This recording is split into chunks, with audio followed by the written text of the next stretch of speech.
ज्ञान की गहराई पवित्रता को पहचानती है, माया को भी पहचानती है। तो बाप की प्रॉपर्टी क्या हुई? बाप की दी हुई प्रॉपर्टी प्योरिटी है या ज्ञान है? ज्ञान है। ये बाप का वर्षा है, इसलिए बाप का वर्षा लेने वाले बाप की स्मृति के मणके बनते हैं। जो बाप की स्मृति के मणके बनते हैं वो जन्म जन्मांतर के राजाएं हैं,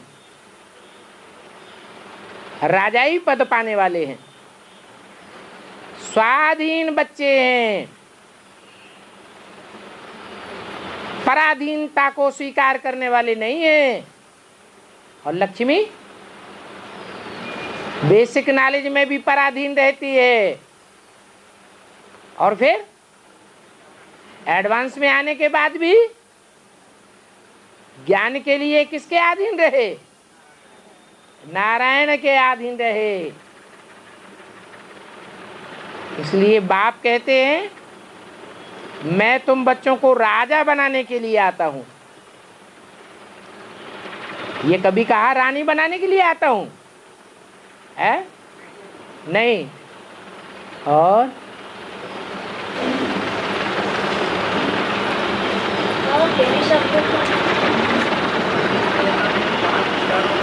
जोर से बोलो। सती त्रेता में 5 विकारों का स्वरूप परिवर्तित हो जाता है,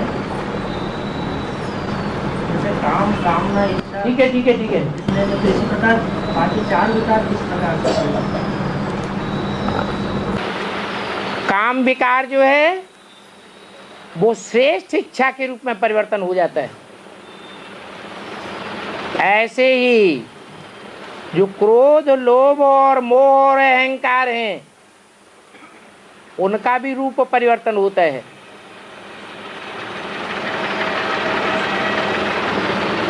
वहां हाथापाई होती है किसी से? है? हाथापाई नहीं होती है, परंतु वाइब्रेशन एक दूसरे के प्रति अडिग रहते हैं या डिगने वाले होते हैं? कैसे होते हैं? लक्ष्मी का जो वाइब्रेशन है वो नारायण के प्रति कैसा होगा? कृष्ण का वाइब्रेशन राधा के प्रति कैसा होगा? अडिग होगा। तो ये अडिग होना ये भी क्रोध का सात्विक रूप है। लोभ,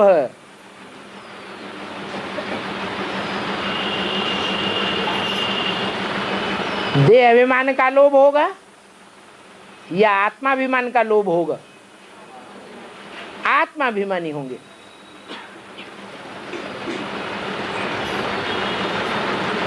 विचार के प्रति कोई भी आकर्षण नहीं होगा।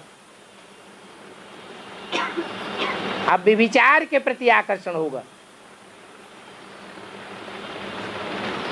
एक की एक में बुद्धि टिकेगी और एक जन्म नहीं 21 जन्म तक भी टिकेगी। मोह एक में होगा या अनेकों में होगा? एक में मोह होगा।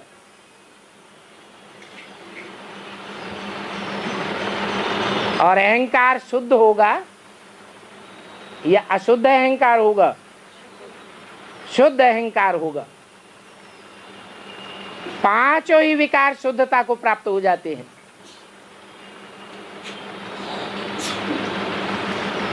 देहभान का नाम निशान नहीं रहता। और फेरी शब्द आया तो फेरी शब्द क्या है? आप आज के बोलते हैं फेरी शब्द आया ना? फेरी एक बाकी पहनना और एक फेरी शब्द है। बाकी पहनना बाकी तो दोनों हाथों से फैला करके, दोनों हाथ फैला करके एक दूसरे के गले मिलते हैं, उसको बाकी कहा जाता है। हैं? फेरी पहन करके चले जाते हैं पतंगे, फेरा लगाया। जैसे शादी होती है तो 7 फेरे लगाते हैं, ऐसे ही जो पतंगे होते हैं, ज्ञान मार्ग में भी पतंगे हैं, ऐसे दृढ़ इच्छा शक्ति वाले पतंगे हैं कि एक बार फेरा लगावेंगे और वहीं के वहीं स्वाहा हो जावेंगे, वापस जाने वाले नहीं हैं। उनको कहते हैं फर्स्ट क्लास पतंगे। एक ही फेरे में काम तमाम कर दिया, स्वाहा। कोई ऐसे होते हैं कि फेरा तो लगाया, कहीं टांग जल गई, कहीं हाथ जल गया, कहीं मूछ जल गई, और सर पर पांव रख करके भाग जाते हैं। उनको कहते हैं फेरी लगाने वाले पतंगे। बार बार आते हैं, बार बार झुलसते हैं, बार बार भाग जाते हैं, वो फेरी लगाने वाले हैं। कोई ऐसे हैं जो फेरी लगाते लगाते फिर स्वाहा हो जाते हैं।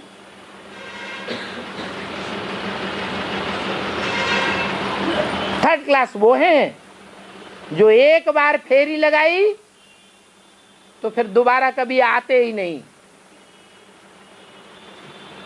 तिलांजलि दे जाते हैं। वो है थर्ड क्लास पतंगे। फेरी लगाने से ही उनको डर लगता है। और 18 जनवरी तक की वाणी बची हुई है, तो बाकी 3 महीने की बची, तो आगे वाणी कैसे चलेगी? 18 जनवरी की क्या हुआ? 18 जनवरी तक की वाणी है, तो 3 महीने की वाणी है, तो आगे तो वाणी है नहीं, तो आगे वाणी कैसे चलेगी? आगे वाणी कैसे चलेगी? 18 जनवरी तक की वाणी है। 18 जनवरी तक की वाणी है। हाँ, आगे की वाणी कैसे चलेगी? जो 18 जनवरी तक की वाणी है वो वाणी संपूर्ण प्राप्त हुई है या कटिंग की हुई प्राप्त की हुई है? हैं? जो भी 18 जनवरी की छपी हुई वाणी तुमको मिली वो कट की हुई वाणी है या संपूर्ण वाणी है? हैं? कट की हुई है। और 18-20 साल की जो रेगुलर चलाई हुई वाणी है वो तो मिलती ही नहीं, सिर्फ 5 साल की वाणी मिल रही है जो बार बार रिवाइज हो रही है। अब ऐसा नहीं है कि जो नहीं मिल रही है वो कभी मिलेगी ही नहीं।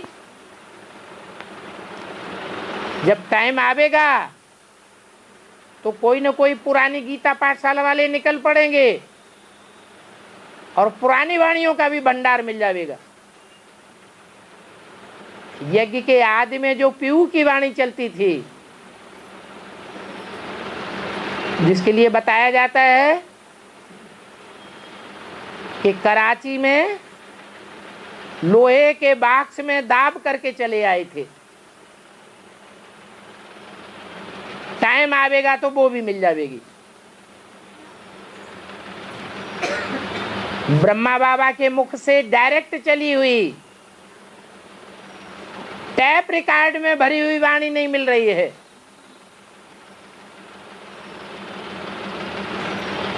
आगे चल के वो वाणी भी मिल जाएगी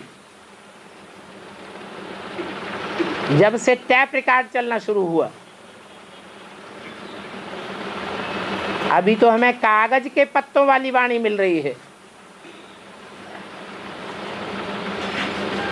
तो ऐसे नहीं है कि 18 जनवरी के बाद वाणी खत्म हो जाएगी।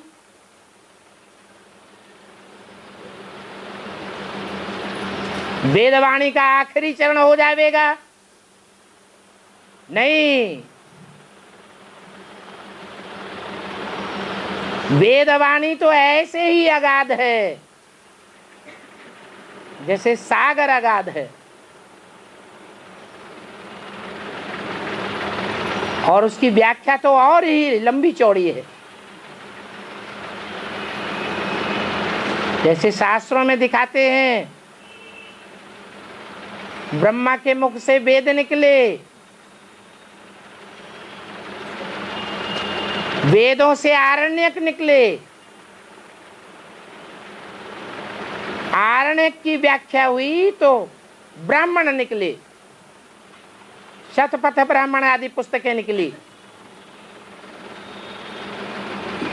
बाद में उनकी व्याख्या हुई तो पुराण निकले, पुराणों से भी पहले उपनिषद निकले।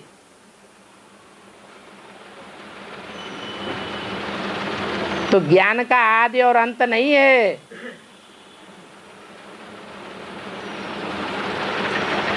ईश्वरीय ज्ञान पत्तों में नहीं बांधा जा सकता, वो तो ऐसे ही अगाध है जैसे कि सागर की गहराई अगाध है। आज तक सागर की गहराई को कोई नाप नहीं सका। आकाश की ऊंचाई कितनी है, आज तक कोई नाप नहीं सका। ऐसे ही ये ज्ञान का विस्तार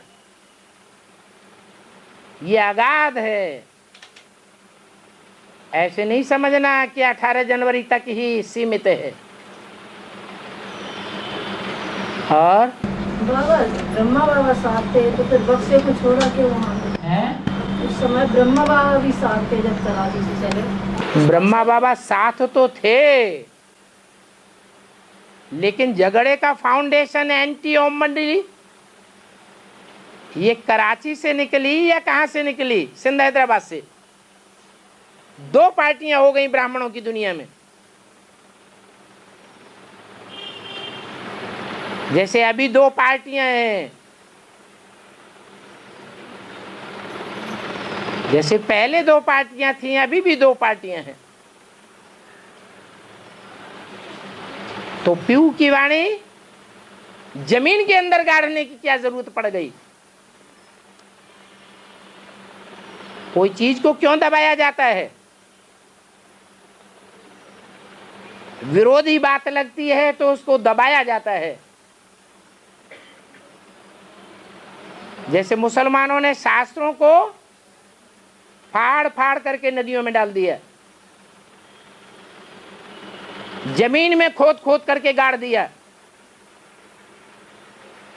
पहाड़ों में झोंक दिया, क्योंकि उनकी अकल में उसका तंत्र नहीं बैठा। तो ऐसे ही पीयू की वाणी थी। पहले बाबा मुरली नहीं चलाते थे, वो ही पुरानी संस्कृत की गीता बैठ करके उसके अर्थ करते थे। आदि में गीता के अर्थ हुए हैं, तो अंत में गीता का अर्थ नहीं हो सकता क्या? वो ही संस्कृत की गीता के 108 से भी ज्यादा टीकाएं निकल पड़ी, और सब टीकाएं एक दूसरे से भिन्नता पैदा करने वाली। तो क्या ईश्वरीय ज्ञान के अनुसार गीता का अर्थ नहीं निकल सकता? जरूर निकल सकता है, परंतु उसके लिए प्रूफ चाहिए। वो प्रैक्टिकल प्रूफ अभी ब्राह्मणों की दुनिया में तैयार हो रहे हैं। जब तैयार हो जाएंगे तो शास्त्रों से उनको टैली किया जाएगा। दुनिया के बड़े बड़े शास्त्रकार बड़े बड़े विद्वान इस ईश्वरीय ज्ञान को मानने के लिए बाध्य हो जाएंगे, क्योंकि शास्त्रों से उनको निचोड़ मिल जाएगा। अभी तो उल्टी खोपड़ी होने के कारण उल्टा अर्थ लगाते हैं। और इस्लाम बुद्ध या क्राइस्ट की आत्मा किसी में शरीरधारी में प्रवेश करती है क्या? इस्लाम धर्म या कोई भी धर्म की आत्मा उतरती है तो प्रवेश करती है कि जन्म प्रवेश करती है। पहली आत्मा जो ऊपर से उतरेगी वो गर्भ में क्यों आएगी? जो भी आत्मा परमधाम से आती है वो सतो प्रधान आत्मा आती है या तमो प्रधान आत्मा आती है? परमधाम में सतो प्रधानता है, सात्विक वृत्ति है, सत्य धाम है, या झूठ का कोई अंश है? परमधाम में क्या है? परमधाम तो है ही सत्य धाम। सत्य के अलावा और कुछ भी नहीं है। सत्य है आत्मा। तो परमधाम से जो भी आत्माएं उतरती हैं वो सब सात्विक स्टेज वाली आत्माएं हैं। जब दुनिया का विनाश होता है तो बाप सभी आत्माओं को सतो प्रधान बना करके ले जाते हैं, चाहे अपने पुरुषार्थ से सात्विक बने, चाहे कर्म भोग से सात्विक बने, और चाहे धर्मराज के दंडों से सात्विक बने। सतो प्रधान आत्मा ही वापस परमधाम जावेंगी। तो जब षष्ठी पर आत्माएं उतरेंगी तो चाहे द्वापर हो, चाहे कलयुग हो, चाहे सतयुग हो, चाहे त्रेता हो, सतो प्रधान आत्माएं ही उतरेंगी या तमोरजो उतरेंगी? है सतो प्रधान आत्माएं ही उतरती। सतो प्रधान आत्माओं को गर्भ की जेल की सजा नहीं खानी पड़ेगी, दुख नहीं भोग सकती। तमो प्रधान आत्माएं दुख भोगती हैं या सतो प्रधान आत्माएं दुख भोगती हैं? तमो प्रधान आत्माएं दुख भोगती हैं। गर्भ में तो होता ही है दुख। गर्भ में आत्मा जाती है तो त्राहि त्राहि करके चिल्लाती है, बाहर निकालो। तो सतो प्रधान आत्मा गर्भ में कैसे प्रवेश करेगी? वो गर्भ जेल है द्वापर युग से। विकारी दुनिया में होती है गर्भ जेल और निर्विकारी दुनिया में होती है गर्भ महल। तो जहां गर्भ महल है वहां प्रवेश करने की बात नहीं है। आत्माएं ऊपर से उतरती है, सीधी गर्भ महल में जाती है। लेकिन द्वापर युग से गर्भ जेल होती है, इसलिए जो भी आत्माएं उतरती हैं गर्भ जेल में प्रवेश नहीं करती। जो भी देवी देवताओं की आत्माएं हैं जो अनेक जन्म लेती आई हैं, तमो प्रधान बन जाती हैं, उनमें प्रवेश करती है और प्रवेश करके संग का रंग लगाती है और संग का रंग लेती है। हाँ, क्या पूछा? जब तमो प्रधान बने तो गर्भ से जन्म ले। तमो प्रधान का संग करेंगे तो तमो प्रधान बनेंगे। ये तो एक सुप्रीम सोल बाप है जो तमो प्रधान दुनिया में आता है और पतितम कामी कांटे में प्रवेश करता है, फिर भी उसको संग का रंग नहीं लगता है। बाकी जो भी मनुष्य आत्माएं हैं सबको संग का रंग लगता है।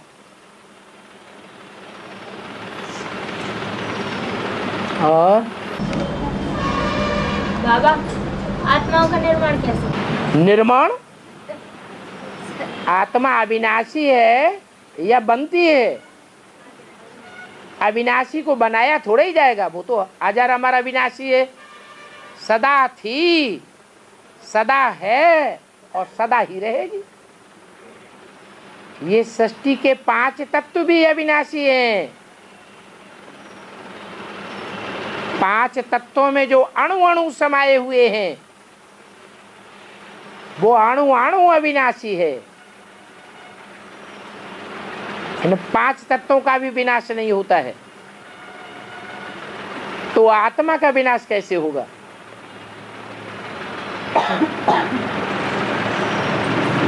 और बाबा, जैसा तुम किसी को ज्ञान सुनाते हो, मैं दूसरी आत्मा सुनती है, समझती है, पर प्रैक्टिकल जीवन में धारण नहीं करती। सुनाने वाले में धारणा पक्की हो गई है? फटाक से बैठ गया।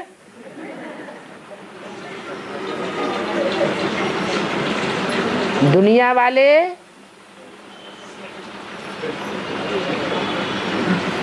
बुद्धिमत्ता में तीखे होते जाते हैं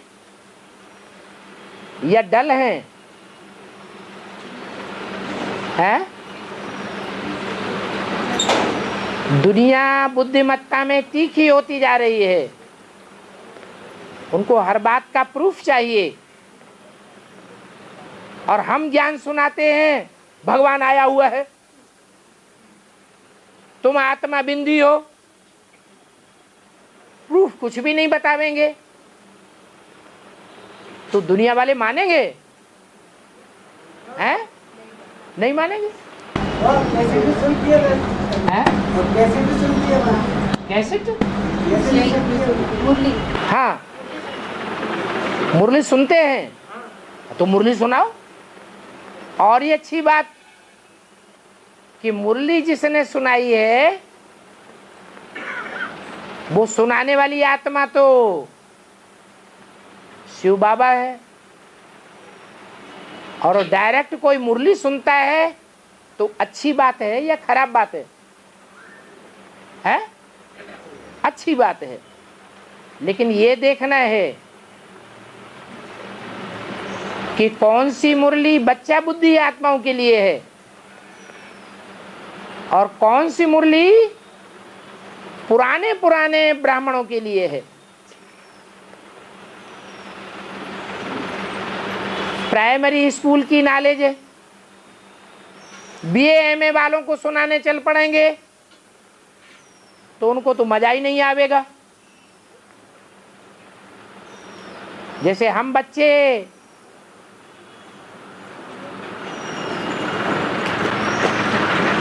बीके वालों के क्लास में जाकर के बैठ जाएं तो हमें वहां का क्लास सुनने में मजा आवेगा? नहीं आवेगा।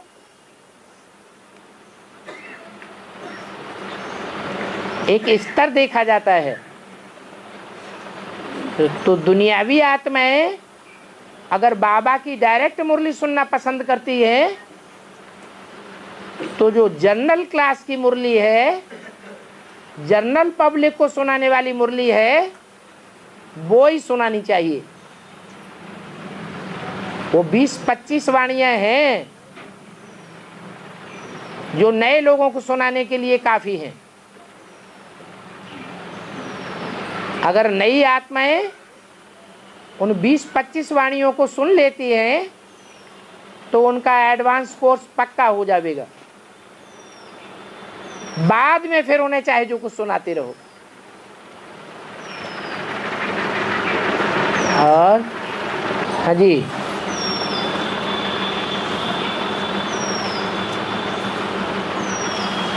कोई ने प्रश्न किया है सत्ययुग में स्नान करते हैं कि नहीं करते हैं? है?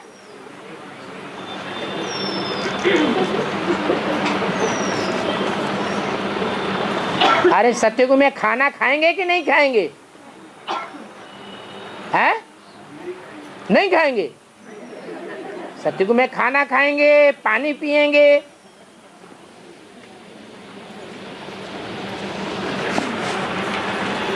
तो दूसरी क्रियाएं भी करेंगे। अब जब दूसरी क्रियाएं सब करेंगे तो नहाना कैसे नहीं करेंगे? यहां तो नहाने के लिए गंदा पानी मिलता है, वहां तो झरने का स्वच्छ पानी मिलेगा। अभी भी झरने में नहा करके कितना ताजगी महसूस करते हैं। वहां तो सांप का स्नान झरनों में ही होगा।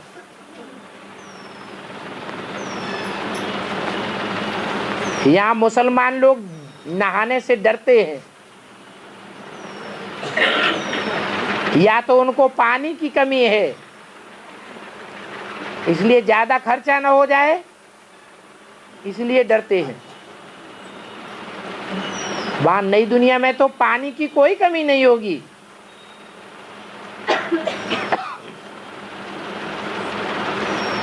और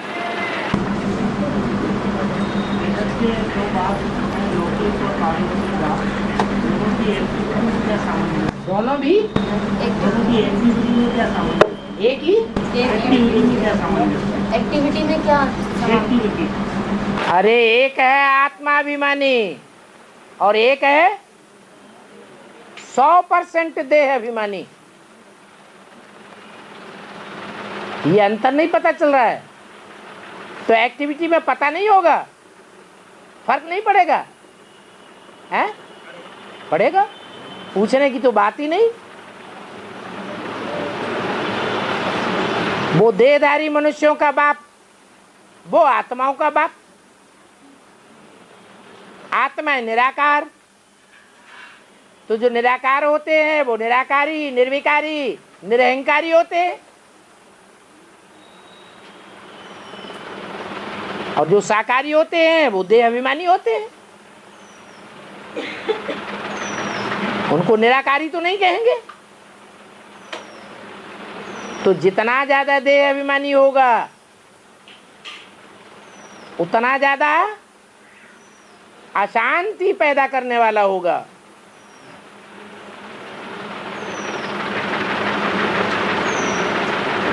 दुनिया में शांति फैली हुई है या अशांति फैली हुई है? अशांति फैली हुई है। और वो अशांति फैलाने वाले 100% अशांति के स्टेज वाले हैं या नंबरवार हैं?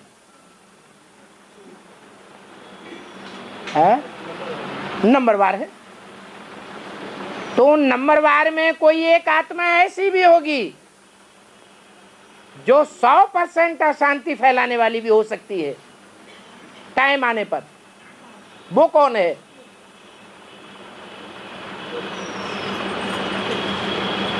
अरे जब आती होती है तो अंत होता है या बीच में ही अंत हो जाता है? आती होती है तो अंत हो जाता है। तो दुनिया में अशांति तो है लेकिन 100% वाली अशांति नहीं है, अति नहीं है। ये अति करने के निमित्त भी कोई आत्मा बनती है। इसलिए बाप कहते हैं बहुत तंग करेंगे तो विनाश करा दूंगा।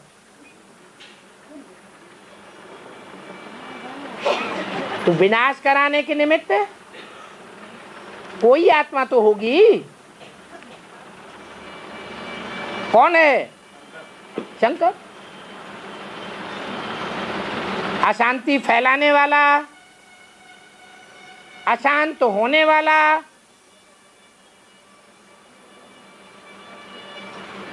दूसरों को भी अशांत करेगा, खुद भी अशांत होगा।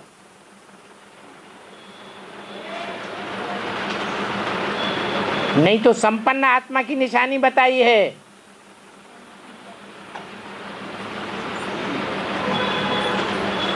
भक्ति मार्ग की गीता में भी बताई है यस्मान्नोद्विजते लोको लोकान्योद्विजते च यः। जो लोगों से उद्योग को प्राप्त नहीं होता,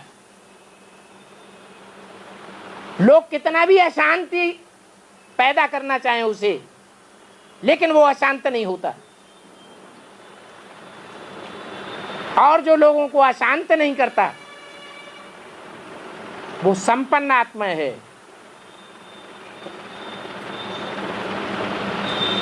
परंतु कोई इसके उल्टे भी पार्ट बजाते हैं।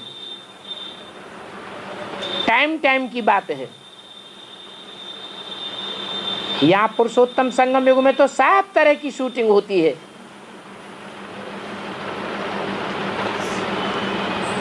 अच्छे से अच्छी एक्टिविटी की भी शूटिंग होती है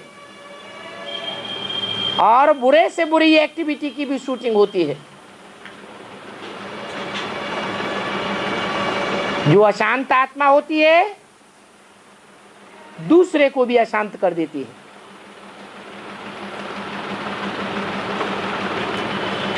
ये नियम है। और बाबा जो जैन मुनि होती हैं, जैन मुनि होती हैं, वो स्नान नहीं करती हैं, केवल गीले कपड़े शरीर को पुछवाने गीले कपड़े शरीर को पुछवाते हैं। हाँ, क्या कारण? तो वो उनका स्नान नहीं है। जब किसी को बुखार आ जाता है तो उसको स्नान कराते हैं या कपड़े से स्पंज करते हैं। वो कहते हैं सारी दुनिया को बुखार चढ़ा हुआ है।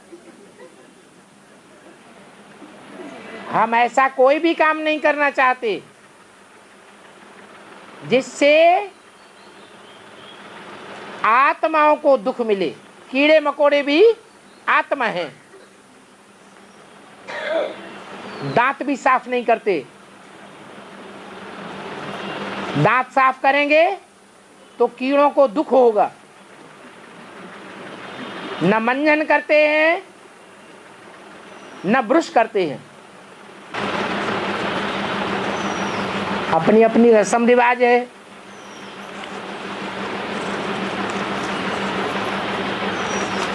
अहिंसा की अति में चले जाते हैं। लेकिन मनुष्य को मारना ये हिंसा है बड़ी, या दूसरे जानवरों को मारना बड़ी हिंसा है। मनुष्य प्राणियों में सर्वश्रेष्ठ प्राणी है। ये मनुष्य सृष्टि सर्वोच्च सृष्टि है। दूसरे जो प्राणी हैं उनमें इतनी इंद्रियां नहीं होती हैं सुख दुख भोगने के लिए, न उन आत्माओं में इतनी शक्ति होती है। मनुष्य आत्माओं में शक्ति जास्ती है,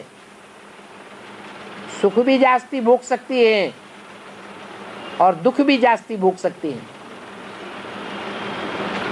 इसलिए संसार के सब प्राणी मनुष्यों के लिए बने हुए हैं।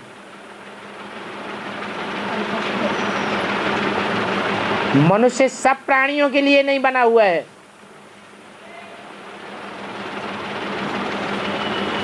मनुष्य के ऊपर सारे प्राणियों का आधार है। मनुष्य सुधरेगा तो प्राणी मात्र सुधरेंगे। मनुष्य बिगड़ता है तो प्राणी मात्र बिगड़ जाते हैं। सारा मदार मन की शक्ति धारण करने वाले मनुष्य के ऊपर है।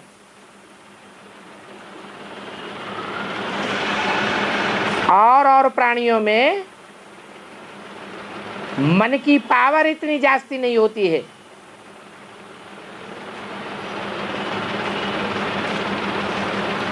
मनुष्य मनन चिंतन मंथन कर सकता है, ज्ञान ले सकता है, भगवान को पहचान सकता है।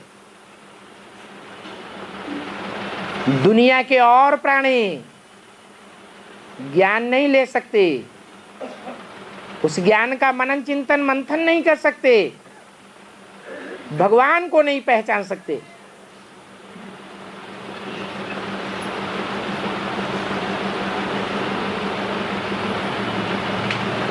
इसलिए अपनी जाति की परवाह पहले करनी चाहिए। हमारी मनुष्य जात है, कीड़ों मकोड़ों को हम उतना ध्यान रखें और मनुष्य के सुख दुख का ध्यान न रखे, ये तो अच्छी बात नहीं है।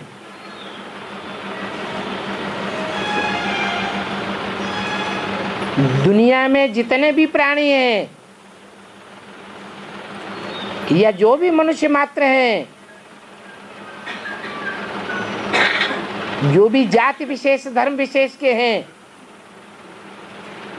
वो सब अपनी अपनी जाति के लिए मरते हैं।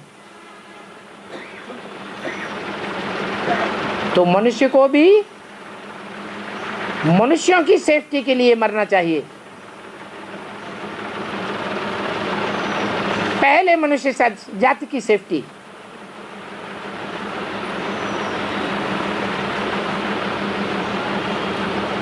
दांतों का मंजन नहीं करेंगे, स्नान नहीं करेंगे तो शरीर बीमार पड़ सकता है। मनुष्य ही खलास हो जाएगा। इसलिए मनुष्यों की सेफ्टी पहले करना जरूरी है। बाबा वो इतने नियम से रहती है, फिर भी तो उनको भगवान नहीं मिलता है? इतने नियम करते हैं वो। कौन सा नियम? नियम बुद्धि के अनुसार करना चाहिए या मनमाने तरीके से नियम पालन करना चाहिए? अरे ऋषियों महर्षियों को, दीदी दादियों दादाओं को इतनी मेहनत करते हैं, उनको क्यों नहीं मिलता?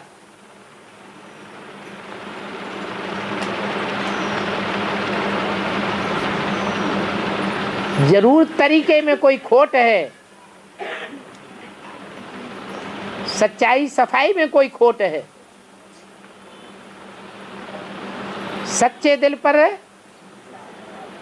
साहब भगवान राजी होता है, झूठे दिल पर साहब राजी नहीं होता है। ऐसे भी नहीं है कि जैनियों को भगवान नहीं मिलता है। जब प्रत्यक्षता होगी तो सबसे पहले सर्वधर्मावलंबियों के बीच में जैन धर्म के फॉलोअर्स ही सबसे आगे निकलेंगे।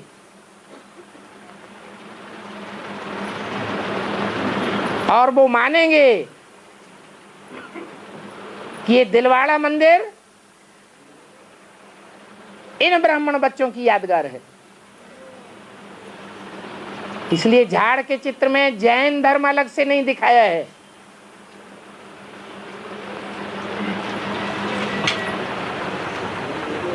बौद्ध धर्म दिखाया है। बौद्ध धर्म वाले भी अहिंसा को मानते हैं, गहराई से मानते हैं।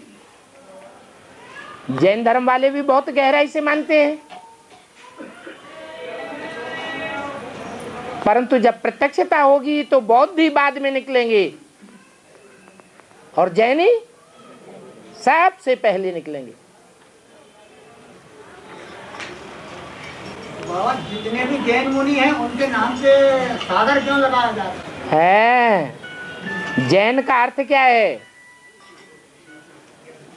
जैन शब्द काय से बना है?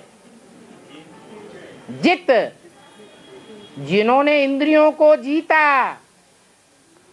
वो हुए जिन्न, और उन जिन को फॉलो करने वाले हुए जैन। तो जिन्होंने इंद्रियों को जीता वो सागर के समान ज्ञान को धारण करने वाले हैं या छोटे मोटे ज्ञान के टुबके हैं? क्या है? वो सागर के समान ज्ञान को धारण करने वाले ज्ञान सागर के मास्टर ज्ञान सागर बच्चे हैं या साधारण बच्चे हैं? वो ज्ञान सागर के बच्चे हैं, जिनकी यादगार में वो जैन मुनि अपने नाम से पीछे सागर शब्द लगाते हैं। वो कोई ज्ञान के सागर है नहीं। ज्ञान के सागर कहाँ होते हैं? इस एडवांस ज्ञान में ब्राह्मणों की दुनिया में ज्ञान के सागर बच्चे निकलेंगे। 7 सागर हैं, सातों मिलकर के एक बड़ा सागर बनता है। तो अष्टदेव कहे जाते हैं।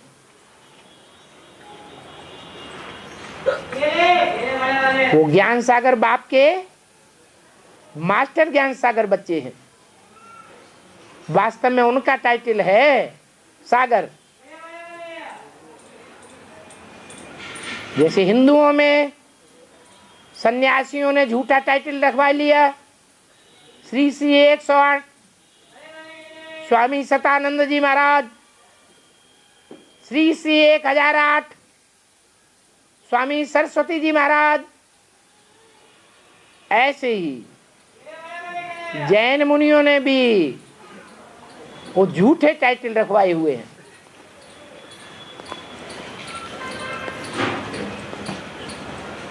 असली टाइटल तो ब्रह्मा के डायरेक्ट जन्म लेने वाले ब्राह्मण बच्चों का टाइटल है। और एक मुरली में अष्टदेव की जो सहयोगिनी शक्तियां हैं उनको पटरानी बोला है। अष्टदेव की सहयोगिनी नहीं, अष्ट रतन की सहयोगिनी शक्तियां। अष्ट रतन नंबरवार हैं, नंबरवार धर्मों से कनेक्टेड हैं। और अष्टदेव कौन से धर्म से कनेक्टेड हैं? सूर्यवंश से कनेक्टेड हैं। वो सिर्फ अंतिम जन्म में जाकर के और धर्मों में कन्वर्ट होते हैं।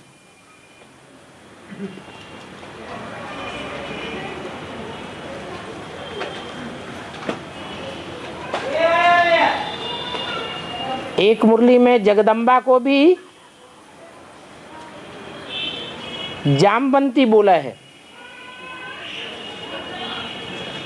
कृष्ण की 8 पटरानियों में एक पटरानी का नाम जामवंती भी है।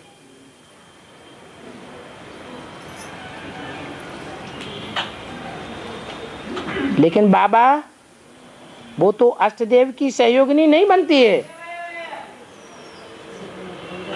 जो अष्टदेव हैं वो रुद्रमाला के मणके हैं। उनकी सहयोगिनी शक्तियां विजयमाला से निकलेंगी या रुद्रमाला से निकलेंगी? है विजयमाला से निकलेंगी।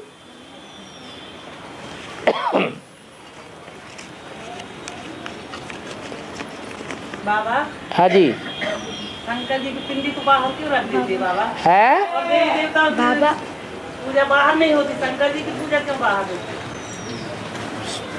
और क्लियर करो, क्या बात बोलना चाहते हैं? शंकर जी की पिंडी बाहर क्यों रखते हैं पूजा करने के लिए, और देवी देवताओं की पूजा क्यों बाहर नहीं करते? वो शंकर जी की पिंडी कहें या शिव की पिंडी कहें? है हाँ, पिंडी माने पिंड।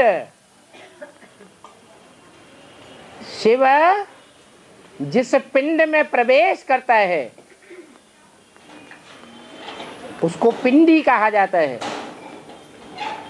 पिंड माने शरीर। वो संपूर्ण स्टेज की यादगार है। जब शंकर की संपूर्ण स्टेज बनती है तो इंद्रियों की याद नहीं रहती है, इंद्रियों से परे की स्टेज में चला जाता है। इंद्रियां जैसे कि होते हुए भी नहीं है। इस शरीर में से इंद्रियां निकाल दी जाएं, दोनों हाथ निकाल दिए जाएं, दोनों टांगे निकाल दी जाएं, नाक आंख कान मुंह वगैरह सब निकाल दिया जाए तो क्या बचेगा? पिंडी बचेगी। तो निराकारी स्टेज दिखाई गई है शंकर की। वो शंकर शिव के पिंड की यादगार है। जो पिंड है वो शंकर का शरीर है, और उस पिंड में जो बिंदी रखी जाती है वो शिव है। जो द्वापर के आदि में सात्विक स्टेज में पूजा जाता था सोमनाथ के मंदिर में, लिंग था और लिंग के बीच में सफेद हीरा जड़ा हुआ था। वो हीरा किसकी यादगार है? शिव की यादगार है। और हीरा जिसमें जड़ा हुआ है पिंड में, वो पिंड किसकी यादगार? शंकर की यादगार। वो एक ही रूप है जिसमें शिव मुकर्रर रूप से प्रवेश करता है। इसलिए सब देवताओं के मूर्तियां पूजी जाती हैं और शिव शंकर का पिंड पूजा जाता है।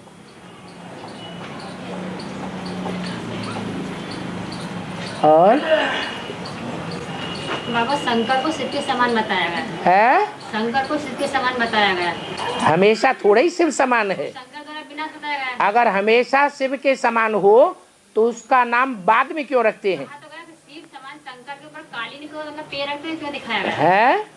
शिव समान शंकर के ऊपर काली का मतलब पैर रखते हैं, क्यों दिखाया गया? क्या लेकिन काली का आपने चित्र ध्यान से नहीं देखा। काली का चित्र ध्यान से देखो, पुरानी मूर्तियां काली की ध्यान से देखो। मस्तक में शंकर की मूर्ति रखी हुई है, दिखाने के लिए पांव है ऊपर, लेकिन अंदर कौन बसा हुआ है? शिव का वही साकार स्वरूप बचा हुआ है। और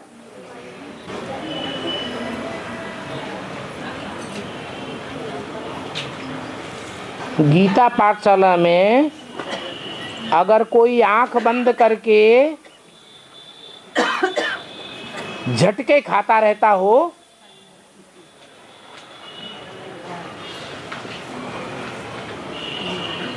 तो ऐसों को टच करना चाहिए या नहीं?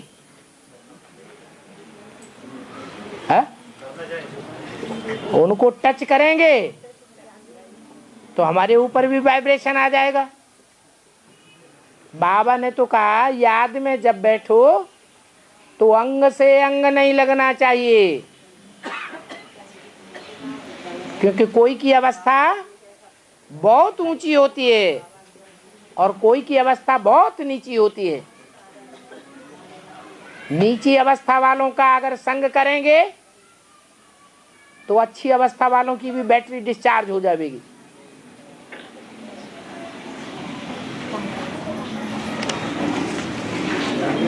इसलिए टच करने की तो बात ही नहीं होना चाहिए।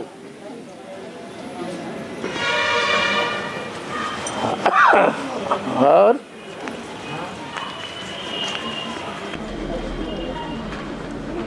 महाभारत में दुर्योधन की आंख होते हुए भी बढ़ती